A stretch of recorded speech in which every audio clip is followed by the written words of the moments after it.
Ya, Shalom Aleihim Bisem Yeshua Hamasyah. Salam sejahtera di dalam nama Tuhan Yesus Kristus. Assalamualaikum warahmatullahi Isa Al-Masih. Through God Jesus Christ, bless you all.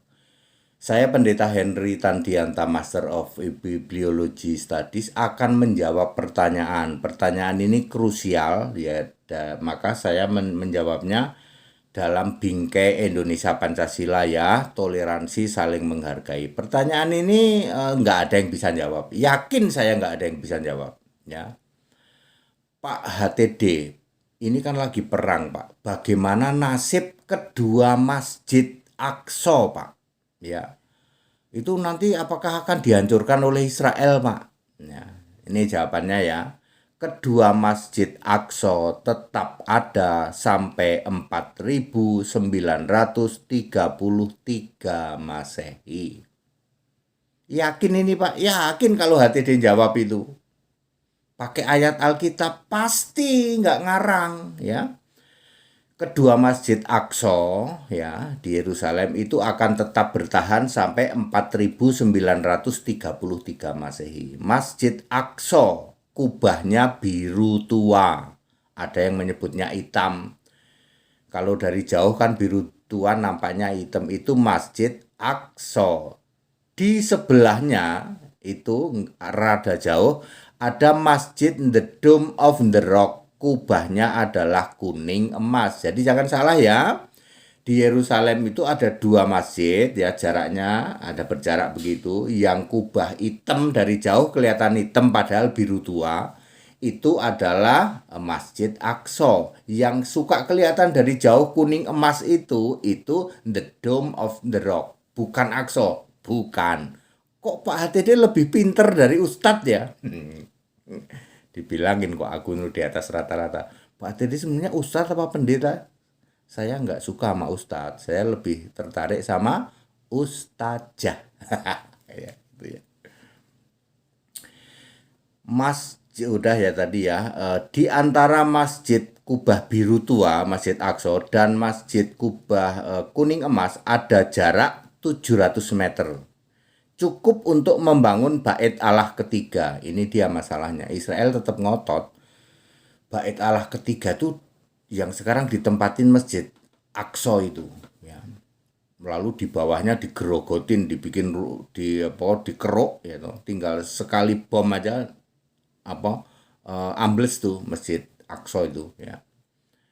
Ya, makanya hati-hati, ya. Saya sih bukan apa-apa, ya. Hati-hati kalau Hamas meluncurkan roket, ya. Kalau Israel ini jahat aja, ya. Sengaja dibuka, padahal nggak kena masjid, lalu bilangnya kena masjid, tiba-tiba masjidnya ambles, tinggal ngebom dari bawah, ya. Sekarang itu sudah dikeruk di bawahnya masjid itu, ya, seperti itu. Wahyu 11 ayat 1 dan 2. Bangunlah dan ukurlah bait suci Allah dan mezbah dan tempat mereka yang beribadah di dalamnya. Tetapi perhatikan, tetapi kecualikan pelataran bait suci yang sebelah luar, janganlah engkau mengukurnya, karena ia telah diberikan kepada bangsa-bangsa lain. Tuh bener toh? Dan mereka menginjak-injak kota suci Yerusalem 42 bulan lamanya. Yohanes disuruh mengukur bait Allah. Waktu itu bait Allah kedua belum diruntuhkan. Dia ukur tuh, ya. Oke. Penjelasan Alkitab. 1. Ada space jarak, ya. Antara Masjid Kubah Biru dengan Masjid Kubah Kuning Emas, jarak itu 700 meter. Cukup jauh 700 meter itu, ya. Nomor 2, di dalam 1 Raja-Raja 6 ayat 2, ukuran bait suci, bait Allah itu ukurannya panjangnya 60 hasta, 27 meter, lebarnya 20 hasta, 9 meter, dan tingginya 30 hasta, 13,5 meter. Ditambah lagi pelataran, dan itu cukup space, dan bisa dibangun di antara kedua masjid itu.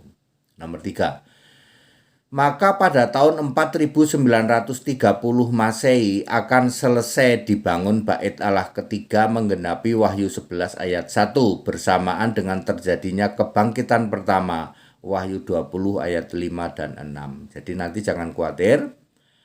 Nanti Israel ada masanya sendiri pada tahun 4920 sekian lah ya, sebelum mungkin 27 begitu, akan mulai membangun bait Allah ketiga, letaknya di antara kedua masjid. Jadi nggak ada yang diganggu, betul. Nah ini dia, cuman jangan kecewa ya, ini Alkitabiah. Lalu terjadi perang Harmagedon dimulai tahun 4930, maka kedua masjid itu akan perhatikan ikut dihancurkan pada tahun 4933 bulan Juni, menggenapi Wahyu 11 ayat 2. Setelah bait Allah itu terbangun, kan ada kata-kata pelatarannya akan diinjak-injak selama 42 bulan lamanya, 3,5 tahun. Maka 4933 pada bulan Juni, maka automatically, mohon maaf, kedua masjid itu, Masjid Aqsa dan The Dome of Rock akan diratakan, ya, akan dimusnahkan. Nubuatan Yesus Tuhan Allah pasti terjadi. Perang Harmagedon sendiri berlangsung selama 35 tahun, dimulai 4930 sampai 4965 Masehi. Sedangkan kedua masjid itu akan menginjak-injak terlebih dahulu selama 42 bulan, artinya 3 tahun setengah. Makanya kedua masjid itu baru akan diruntuhkan ya pada tahun 4933 bulan Juni ya. Oke. Anak domba akan menginjakkan kakinya ke Bukit Yaitun, Zakaria 14 ayat 4. Lalu bekas masjid itu walaupun sudah dimusnahkan, tapi bekasnya ini harus dipisah ya, ke kiri ke kanan ya. Lalu terjadi jurang yang memisahkan, tentu gempa bumi nanti ya. Lalu anak domba masuk dari Bukit Zaitun, langsung masuk ke Bait Allah, lurus dari timur ke barat ya. Ya, tahun 4965 Masehi. Jadi very clear, kedua masjid Kubah Biru dan Kubah Emas akan bertahan sampai tahun 4933 Masehi sampai bulan Juni. Mudah sekali ya memahami ini, semua bisa dihitung di Alkitab, pasti benar dan Alkitabiah. Salam Pendeta HTD itu enaknya itu baca Alkitab, tapi ini harus dibuka mengerti kitab suci. Anda yang tidak percaya Yesus nggak bisa tumpul pikiranmu. Ini Pendeta HTD mudah sekali, ya bisa menjawab semua ya. Sampai nanti Yerusalem ya, Yerusalem akan dijadikan pusat pemerintahan di dalam masa 1000 tahun ya. Semua ada di Alkitab, ada. Sangat rinci Pak ya, rinci dan mudah. Tepat nanti pada 4933 pada bulan Juni, maka kedua masjid itu ya mohon maaf, ini sesuai Alkitab akan diruntuhkan. Masih lama Pak, 4933. Bait Allah akan didirikan 4927 atau 26 ya, mulai didirikan 4930 selesai. Didirikannya di mana? Di antara kedua masjid, tidak akan bentrok, enggak. Sekarang ini kan bentrok karena Israel masih ngotot itu Bait Allah itu ya di tempat Masjid Aqsa itu. Nah, gitu. Ya, seperti itu. Kita Indonesia, kita Pancasila, toleransi harus, keberagaman wajib disyukuri. Yang bisa jelasin gini nggak ada. Di seluruh Indonesia nggak ada pendeta yang bisa jelasin. Pendeta ini dengan sangat santai, sangat mudah. Lo lawong enak banget jelasin kok, gampang banget jelasin kok. Pikiran dibuka mengerti kitab suci. Sembah Yesus, makanya jangan nyembah Bapa. Penyembah Bapa ya tumpul pikiranmu. 2 Korintus 3:14. Bapa iblis disembah. Bapa bertanduk disembah. Sembahlah Yesus Kristus. Jangan Tritunggal, jangan. Hari gini masih nyembah Tritunggal. Era medsos itu sudah era medsos, semua mudah sekali akses itu. Kebenaran mudah sekali itu dicari itu. Enggak ini tanya yang paling pas ya tanya sama Pendeta HTD itu. Satu menit semua pertanyaanmu. Kita Indonesia, kita Pancasila, toleransi harus, keberagaman wajib disyukuri, bersahabat dengan beda iman itu bisa ya. Saya sebenarnya rindu nih ya di inti ya. Inti itu bagus menurut saya ya. Nggak tahu sekarang ketuanya siapa ya. Terakhir itu siapa saya kurang tahu ya. Ini kan ini sudah lama ya. Dulu ya kami cukup aktif dulu ya di Indonesia Tionghoa, tapi sudah nggak murni sih sebenarnya. Kalau masih murni bagus ya, masih murni itu bagus, itu artinya Indonesia Tionghoa itu mendukung keberagaman ya, keberagaman. Lalu sekarang sudah banyak Tionghoa ini ya, mohon maaf sudah banyak yang garis keras karena masuk keyakinan tertentu.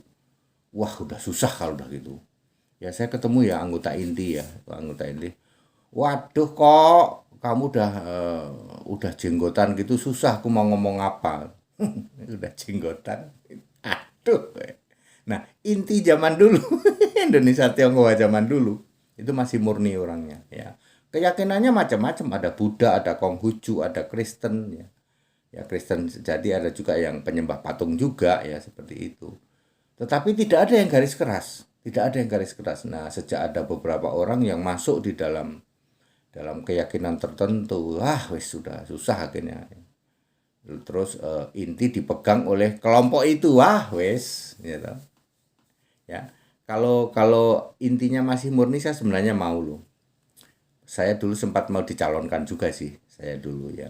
Setidaknya dari jadi kepala wilayah ya dulu ya. Tapi saya lihat, waduh, ketuanya sudah begitu. Ya, ya mudah-mudahan ini inti masih bangkit-bangkit lagi ya, karena Indonesia Tionghoa ya orang nggak berani lagi sekarang ya. Ya, Indonesia Tionghoa mestinya berani aja ya toh. Ya, kami tidak pernah nutupin loh. Aku justru bangga ya. Padahal aku ini campuran antara Tionghoa dan bapakku Jawa. Ya, atau keraton, bapakku keraton, ibuku Cina asli, gitu. Mantu-mantuku Cina. Balik lagi ya. Ya, ya seperti itu. Kita Indonesia, kita Pancasila, toleransi harus, keberagaman wajib disyukuri. Haleluya. Amin.